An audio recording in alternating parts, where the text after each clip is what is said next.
بسم اللہ الرحمن الرحیم الصلاۃ والسلام علیک یا رسول اللہ، الصلاۃ والسلام علیک یا نبی اللہ، الصلاۃ والسلام علیک یا حبیب اللہ وعلی آلک و اصحابک یا نور اللہ صلی اللہ علیہ وسلم۔ آج ہم منہاج العربیہ حصہ اول کا سبق نمبر 3 شروع کر رہے ہیں۔ سبق نمبر 3 درس نمبر 3 ہے، اور اس سبق کے اندر جو ہے آپ کو یہ پڑھایا جائے گا کہ اس کے اندر جو ہے ایک انا اور انتا ضمیر کا استعمال ہے اس کے اندر، اور یہ ضمیریں جو ہوتی ہیں انا اور انتا یہ اسم کے قائم مقام ہوا کرتی ہیں، اور یہ آپ ضمیروں کے بارے میں پڑھیں گے کہ ضمیریں جو ہیں 70 ہیں، ان میں سے ضمیر مرفوع متصل، مرفوع منفصل، ضمیر منصوب متصل، ضمیر منصوب منفصل اور ضمیر مجرور متصل۔ تو یہ جو ہم انا اور انتا کے بارے میں پڑھیں گے یہ بھی مبتدا بنتی ہیں، اور یہ جو ہوتی ہیں ضمیر مرفوع منفصل ہیں، یعنی ایسی ضمیریں ہیں جو مرفوع ہوتی ہیں محل رفع میں، اور جو ہیں اپنے عامل سے جدا ہوا کرتی ہیں، تو یہ اس کو کہیں گے یہ مبتدا بنتی ہیں انا اور انتا۔ انا معنی ہوتا ہے میں، اور یہ مذکر و مؤنث دونوں کے لیے انا کا استعمال ہوتا ہے، اور انتا یہ مذکر حاضر کے لیے استعمال ہوتا ہے مخاطب کے لیے، اور اس انتی جو ہے مؤنث کے لیے استعمال کرتے ہیں کسرے کے ساتھ۔ تو پہلا والا مبتدا بنے گا، دوسرا والا خبر بنے گا۔ مبتدا خبر سے مل کر جملہ اسمیہ خبریہ ہوگا۔ انا ولدن، انا مانے میں، ولدن مانے لڑکا، انا ولدن میں لڑکا ہوں۔ یہ پورا مرکب ہے، مرکب تام ہے جملہ، مبتدا خبر سے مل کر کے پورا ایک جملہ بن جا رہا ہے، اور مرکب تام اس کو بولتے ہیں جس سے مخاطب کو فائدہ تامہ حاصل ہو جائے۔ انا ولدن میں لڑکا ہوں، انتا ولدن، انتا مانے تو، ولد مانے لڑکا، انتا ولدن تم لڑکا ہے، اور ولد کی جمع جو آتی ہے وہ اولاد آتی ہے۔ انتا ولدن تو لڑکا ہے۔ آگے ہے انا کبیرن، انا مانے میں، کبیرن مانے بڑا، انا کبیرن میں بڑا ہوں۔ انتا صغیرن، انتا مانے تو، صغیرن مانے چھوٹا، انتا صغیرن تو چھوٹا ہے، انتا صغیرن تو چھوٹا ہے۔ آگے ہے کاف، کاف سے مراد یہ ہے کبیر، یہ ایک سوال ہے، کبیر یعنی بڑا انسان جو ہے، بڑا جو اس میں سے پوچھ رہا ہے چھوٹے سے، تو کاف سے مراد جو ہوگا وہاں پر لکھا آئے گا وہ کاف سے کبیر مراد ہوگا، جہاں سوال لکھا آئے گا اس سے مراد صغیر ہوگا، تو صغیر سوال کرے گا وہاں پر، یہ صغیر جو ہے جواب دے گا۔ اب کبیر پوچھ رہا ہے حل انتا صغیرن، حل مانے کیا، یہ حل جو ہے حروف استفہام میں سے ہے، اور یہ حروف استفہام حمزہ اور حل ہیں، تو یہ شروع کلام میں بھی آتا ہے حل، اور اس کی وجہ سے جملہ جو ہوتا ہے وہ انشائیہ میں شامل ہوتا ہے، کیونکہ حروف استفہام یہ انشاء کی اقسام میں سے ہیں، تو ایسی صورت میں انشاء ہوتا ہے، اور آخر میں اس کے سوالیہ نشان آتا ہے۔ حل انتا صغیرن، کیا تو، صغیرن مانے چھوٹا، کیا تو چھوٹا ہے۔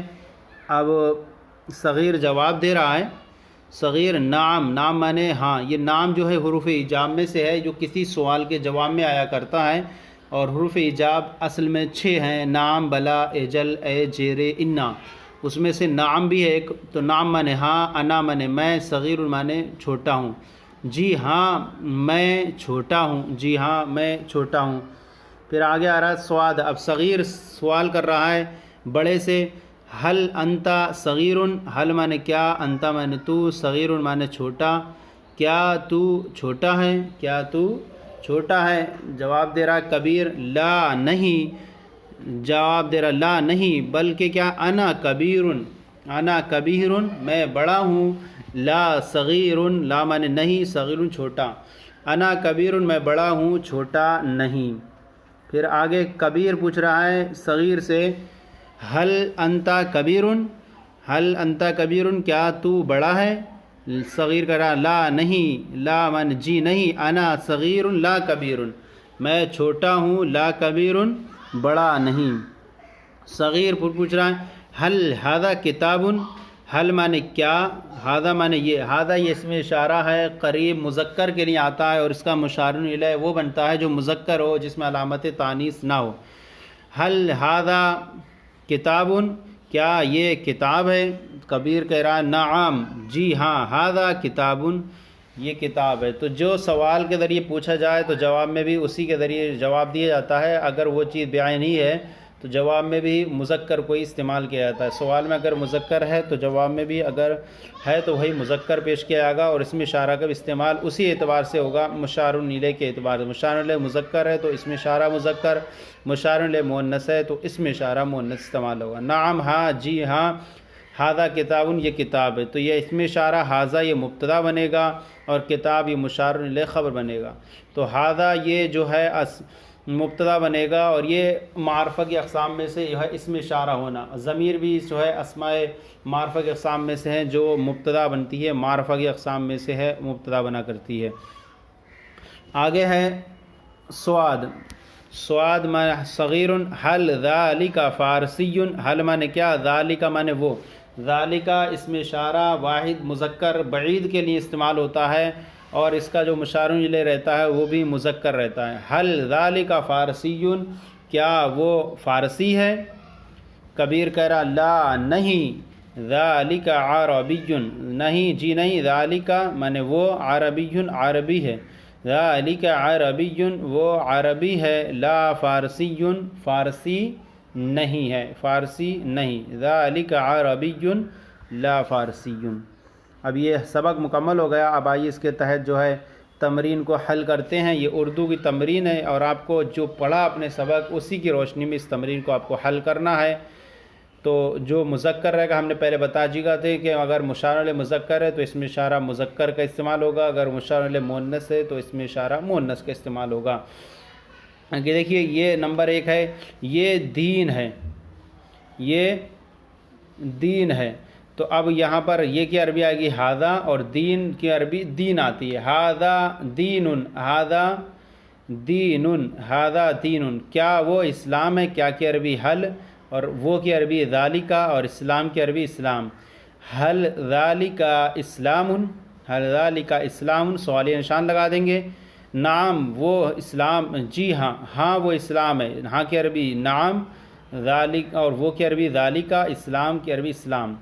نعم ذالک اسلام، نعم ذالک اسلام، یہ قرآن ہے، یہ قرآن ہے، یہ کی عربی ھذا، اور قرآن کی عربی قرآن، ھذا قرآن، ھذا قرآن، کیا وہ عربی ہے؟ کیا کی عربی ہے حل، اور وہ کی عربی ہے ذالک، عربی کی عربی ہے عربی، حل ذالک عربی، حل ذالک عربی، ہاں وہ عربی ہے، ہاں کی عربی نعم، اور وہ کی عربی ذالک، عربی کی عربی عربی ہے، نعم ذالک عربی، نعم ذالک عربی، یہ کتاب ہے، یہ کی عربی ھذا، کتاب کی عربی کتاب، ھذا کتاب، ھذا کتاب، کیا وہ فارسی ہے؟ کیا کی عربی حل، اور وہ کی عربی ذالک، فارسی کی عربی فارسی، حل ذالک فارسی، حل ذالک فارسی، نہیں وہ عربی ہے۔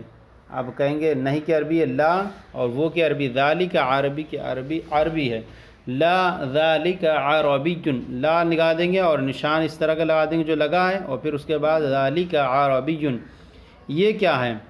تو یہ کی عربی لکھیں گے ہم، یہ کی عربی ہوگی اب ما، اور یہ کی عربی ھذا، اور کیا کی عربی ہوگی ما۔ یہ کیا ہے؟ یہ کیا ہے؟ یہ ھذا ما، پہلے سب سے پہلے ما لگائیں گے، کیونکہ ما یہ سوالیہ میں سے استفہام میں شروع ہو جائے گا۔ کہیں گے یہ کیا ہے؟ ما ھذا، ما ھذا، وہ کیا ہے؟ وہ کی عربی ذالک، اور کیا کی عربی ما، تو پہلے ما لگائیں گے پھر ذالک، ما ذالک، ما ذالک، میں کون ہوں؟ میں کی عربی ہے انا، اور من کی کون کی عربی ہے من، تو لیکن چونکہ من اس میں سے ہے جو صدر کلام کو چاہتا ہے، اس لیے من کو پہلے مقدم کریں گے، انا کو بعد میں۔ من انا، من انا میں کون ہوں، تو کون ہے؟ تو کی عربی ہے انتا، اور کون کی عربی ہے من، تو اب کہیں گے من انتا، من انتا، من انتا، یہ کون ہے؟ یہ کی عربی ھذا، اور کون کی عربی من، تو کہیں گے من ھذا، من ھذا، کیا تو مسلم ہے؟ کیا کی عربی حل، تو کی عربی انتا، اور مسلم کی عربی مسلم، حل انتا مسلم، حل انتا مسلم، ہاں میں مسلم ہوں، ہاں کی عربی نعم، اور میں کی عربی انا، اور مسلم کی عربی مسلمن. نعم انا مسلمن، نعم انا مسلمن، نعم انا مسلمن. تو یہ ہمارا سبق جو ہے مکمل ہو گیا. منہاج العربیہ حصہ اول کا سبق نمبر 3 مکمل ہو گیا. آپ کو یہ ہمارا سلسلہ کیسا لگا ضرور کامنٹ باکس میں لکھ کر ارسال کریں. اگر کوئی کمی ہو تو اصلاح فرمائیں. ہمارے چینل درس نظامی کو سبسکرائب کریں، دوسروں کو بھی شیئر کریں تاکہ دوسرے بھی آپ کے ساتھ ثواب میں شریک ہو جائیں. جزاکم اللہ خیرہ. اللہ آپ کے علم میں برکت عطا فرمائے.